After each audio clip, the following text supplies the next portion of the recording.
May 1945, the defeat of Nazi Germany was celebrated all across Europe. Millions of people took to the streets to mark the end of years of European conflict, and Scots were cheered at the thoughts of loved ones finally returning home.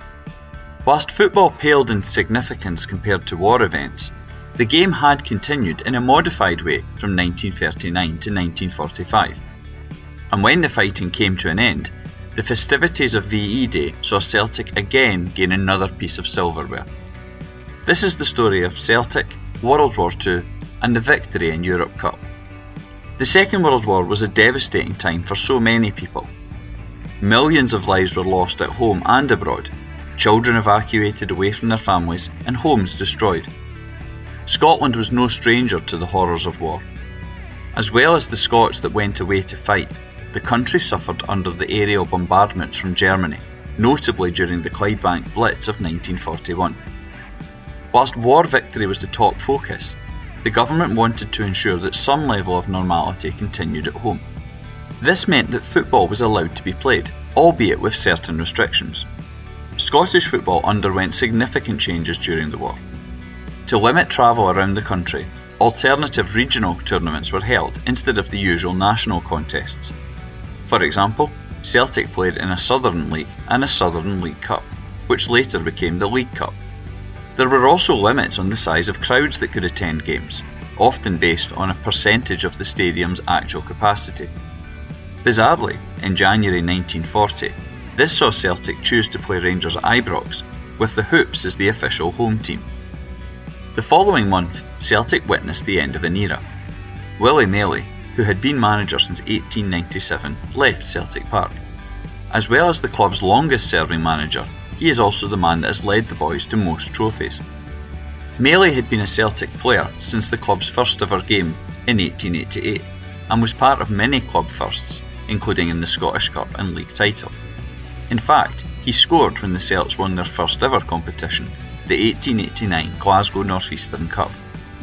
Maley was replaced by Jimmy McStay, who stayed as manager until 1945, when he was replaced by Jimmy McGrory. McStay had a generally unhappy time at the club, failing to win any major trophy, albeit he was not helped by the war stopping these normal contests. Many Celtic players made an important contribution to the war. This includes those that served in the military, with examples including Alec Bowden, George Patterson, and many others. And Celtic supporters were an essential part of Britain's war effort too, at home and abroad. Arguably, the most notable of these was Gorbals-born James Stokes, who was awarded the Victoria Cross for bravery. A Celtic supporters club in that area still bears his name. In footballing terms, the Warriors were not successful for Celtic. They played in various competitions, including the Emergency Cup, Southern League Cup, and Summer Cup. However, they failed to win any non-Glasgow competition that they entered. The boys' only moments of success during the war came firstly in 1940 when they beat Rangers at Ibrox to win the Glasgow Cup, and then 1943 when the Celts brought home the Charity Cup after beating Firth Lanark. One reason for Celtic's struggles was the club choosing to not use guest players.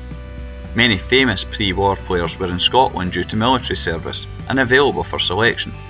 This included Stanley Matthews, who played for Rangers, Airdrie and Morton. The Celtic board declined to make use of such players, including rejecting offers to pull on the Hoops. One such example was Matt Busby, who had been a Celtic fan but was not wanted by the men who ran the club. Despite a war being on, it didn't end instances of football controversy. One significant example came in 1941 when Celtic were punished by the SFA. A Rangers vs Celtic game at Ibrox saw significant violence in the stands, including bottle throwing. Despite this happening at Ibrox, Celtic were blamed, and so Celtic Park was shut for a month in response. There were various protests against this, including from Glasgow's Lord Provost, who saw it as unfair to target one team and not the other. This wasn't the only problem Celtic faced. All teams struggled to get strips owing to the restrictions concerning clothing and materials. In fact, at one point, Celtic asked the fans to make coupon donations to try and get green and white hoops to play in. Another notable Celtic event during the war came off the park. In September 1944, a Celtic fan named Willie Fanning wrote a letter to the Daily Record asking for representatives from different supporters clubs to work together.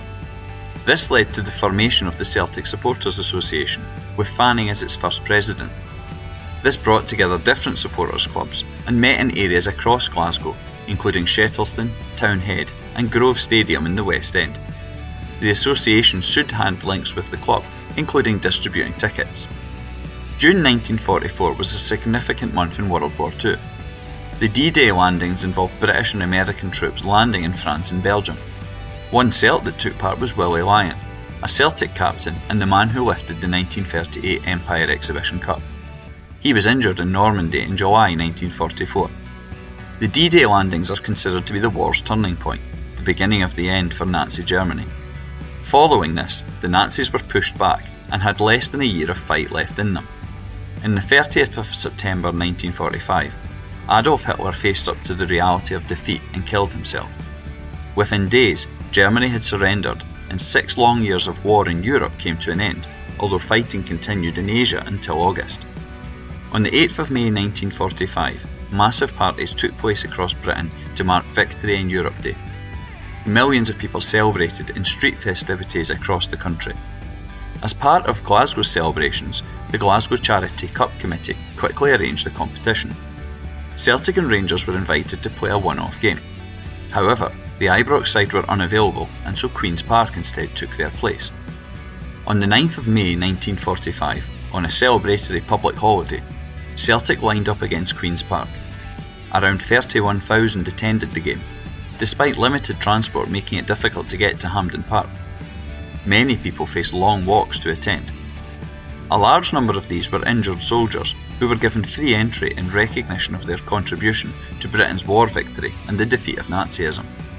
Celtic put out a strong team, featuring many people who would play a notable part in the boys' history.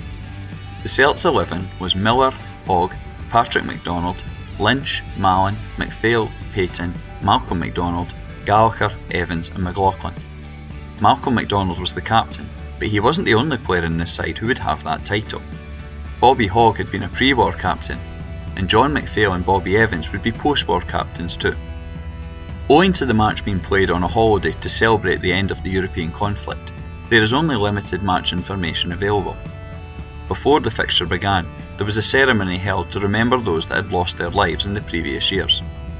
Once it got underway, it was Queen's Park who first had cause to celebrate.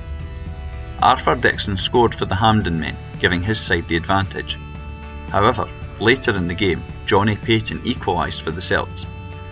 As full-time approached, there were no further goals scored. It looked likely that the final would have to be settled with the toss of a coin, which was a common practice in those days for tied games. However, there was one final twist. With just a minute remaining, Celtic won a corner thanks to the efforts of MacPhail and Payton. Before a coin toss would be used, the number of corner kicks was in fact the decider, and therefore, with this being the only corner of the game, the Celts were the winners. As a result, they were awarded the Victory in Europe Cup, which can be seen on display at Celtic Park. In addition, reflecting the events of the time, the winning players were also given 4 war savings bonds. The match had been held in aid of charity and raised £2,500 for good causes. This was yet another reason for big celebrations. Of course, even without this, people had plenty of reasons to cheer. After Glasgow's George Square victory party, 3 tons of empty bottles had to be cleared away. The following year, in 1946, a Victory Cup competition was held. This was a much larger contest, bringing together teams from across Scotland. Celtic fared less well this time. The boys reached the semis but lost to Rangers after a replay. This was an incredibly controversial match. The referee was accused of being drunk, and a combination of injuries and orderings off meant Celtic finished with only 7 fit players. In footballing terms, the era of World War II was not a successful one for Celtic. The boys didn't win any national trophies from 1938 to 1951, and in fact, between 1926 and 1954, only twice were they league champions. Arguably the club's most notable 1940s moment came when they were almost relegated in 1948, needing a final day win at Dens Park to guarantee their safety. In the 1940s, Celtic's only trophy successes came in the Glasgow Cup on 2 occasions, 1 Charity Cup, and the Victory in Europe Cup too, of course. Visitors to Celtic Park can see this prize as a reminder of an era when football was of secondary importance. Despite Celtic's general lack of achievement at this time, the only outcome which truly mattered was the defeat of Nazism. If you want to learn more about Celtic history, follow Hail Hail History on Twitter X or Blue Sky. You can also take part in free Celtic walking tours.